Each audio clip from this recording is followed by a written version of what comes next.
So, welcome back to my YouTube channel.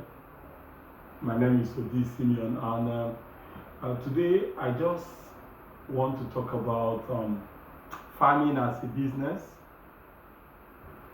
and then farming as a business and then farming. A few months ago, we started our pig farm, and when we started our pig farm, the idea was to make profit, right? The idea was, okay, we'll raise pigs and then we'll make profit from it.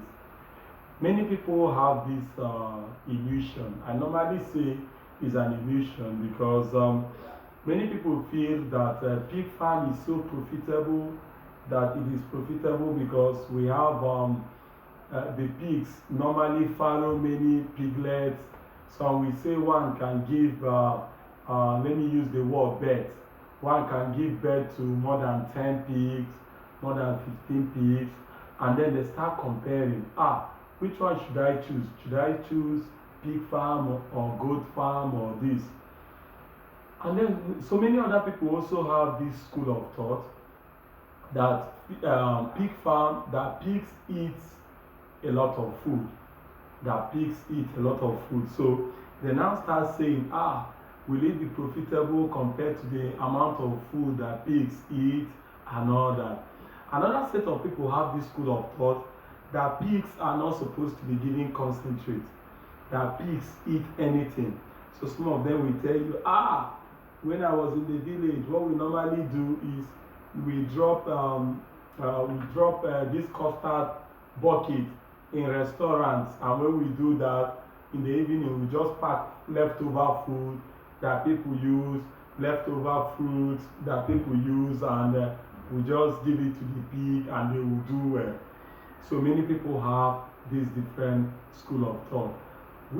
Which of these school of thought do you belong to? Well, as I said earlier, this is Odi Simeon. I'm the CEO of Odi's Ranch, and I welcome you once again to my YouTube channel. On this channel, we talk about goats, we talk about fish, we talk about poultry, we talk about cattle, we talk about goods, sheep, and food processing. And the reason why we are able to talk about all these things is because we practice a zero-waste agricultural model where we are able to integrate all these aspects of agriculture into one body. So using just about 4 acres of land right now, we have pigs, we have goats, we have sheep, we have cows, we have fish, we have poultry, and then recently we just started a garri processing factory. Now, if you have not subscribed to this channel, now is the time.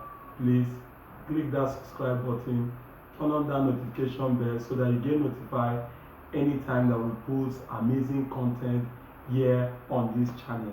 So today our main focus is farming as a business. Farming as a business. You see that the rate of farms that close down, especially in Africa, and let me use my country, Nigeria, as an example. The rate of farms that close up is very alarming.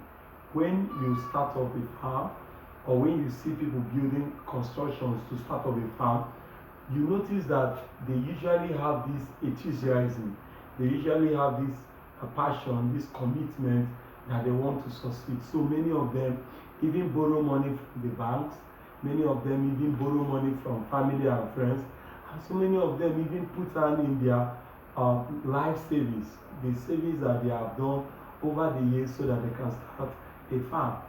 And when these people want to start a farm, the basic idea they normally have is that farming is profitable. That farming is profitable, and that once you start farm, that very soon you have money everywhere.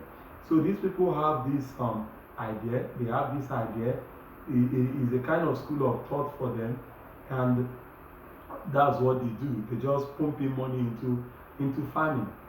And then the problem is, some of them do not practice farming as a business.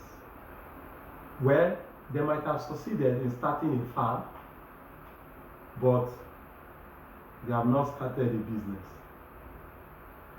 for your farm to be profitable, then you need to stop farming.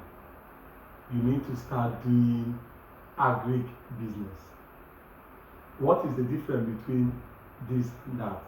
I would like to use our model as an example, since it is best for me to talk about what we have done for about 3 years that we've started with this ranch, and how we have grown from a 70 by 100 piece of land to now occupying over 2 hectares of land, and currently using about 4 acres inside the 2 hectares of land profitably. Now look at what we have done. We started our farm as a goat farm. So when we started our farm as a goat farm, the idea was this. The idea was to start a zero waste agricultural model, if an integrated farm where all section depend on each other, so that we have zero waste, and so that we can use the proceed from this other one to take care of the other one. So that was the idea. But the problem is we did not have the capital to start at the capacity we are running right now. That is number one. And then secondly, we did not have the knowledge, know-how to run all those aspects of agriculture on same piece of land successfully. And then thirdly, we were not even ready to test the depth of the river with our 2 legs. It is best for us to use 1 leg to test it, okay? So these were the reasons why we did not just start off with all the models. So we started with goats. So when we started with goats, I think about 10 goats. We started with about 10 goats. At that time, I didn't even call it a business, because I call it a passion. Because I had an attendant, and I had a security, and then me, and we had just 10 goats. So it wasn't a business. So immediately I started researching, because I also work 8 to 5. I also have a job that I do. So I started researching, what will I do? How do I turn this place to be a business? Because in the place where I work, I see that it's a business. It's a business. Our salary comes without any issues, because it is a business. So how do I turn this side hustle, all this, into a business? And that was when I went into trading. So I discovered that, hey, the reason why I'm keeping these goats is because I want these goats to breed, kid, and their kid will now grow up and become table-sized goats. And I now sell either to farmers as breeding stock, or I sell to restaurants as meat, okay? So I say, do I need to wait for these goats to mature, give birth or kid, and then grow before I start making money? How do I now pay salary? How do I now pay the attendant and the security, and even pay myself? How do I do that? So I started trading goods. So what I will do is that I will collect goods from most especially women. They are the ones that keep goods here in the villages around us. I will collect goods